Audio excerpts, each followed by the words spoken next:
Every night a different person walks down the street and screams for help. We aren't allowed to help them.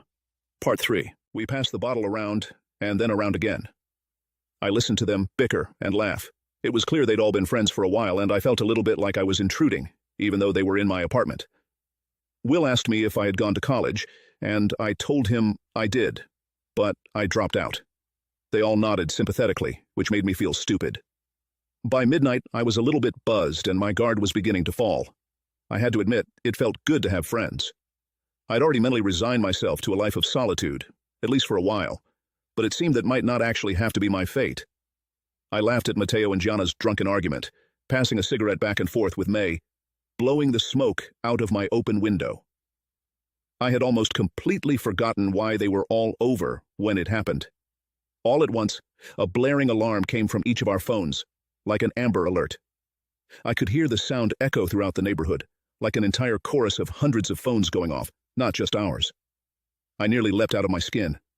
Not even Gianna laughed. All of them went quiet, and they looked at me as I took it out, frowning at the screen. "Do not interfere." "It's coming," Will whispered. He had changed, his eyes almost glassy and his voice soft and shaky. Mateo squeezed his shoulder. I looked at May. Her eyebrows were cinched together in concern, and she was stubbing out our cigarette against the windowsill, shrinking away. There it was again, that chill. It crept up my back, spreading along my scalp and making me shiver. Something felt deeply, deeply wrong. The others were quiet now, staring silently at the window I was sitting up against.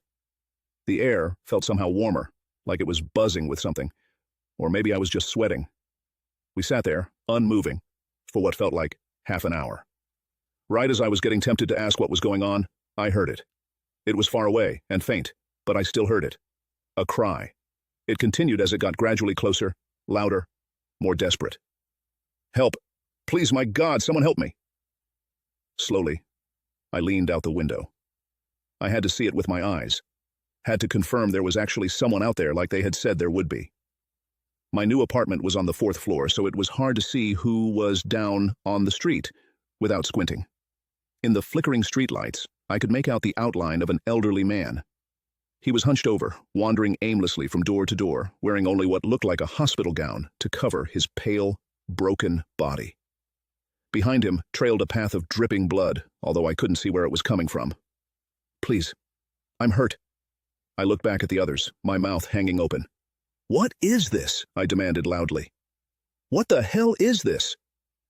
May touched my arm, trying to calm me down. I pulled away from her. "Arden, please. We have to help him. Why can't we help him? He's just an old man." "We can't help him. Trust me." I ignored her, leaning further out the window, prepared to call out to him. Before I could open my mouth, I froze. The man down there was still now, facing our building. His head was tilted upwards, and I couldn't see his eyes, but I knew he was looking right at me. I immediately felt cold, like I was plummeting into ice water. "Help me," he whimpered into the silent night air, his voice barely audible. Then he began to scream,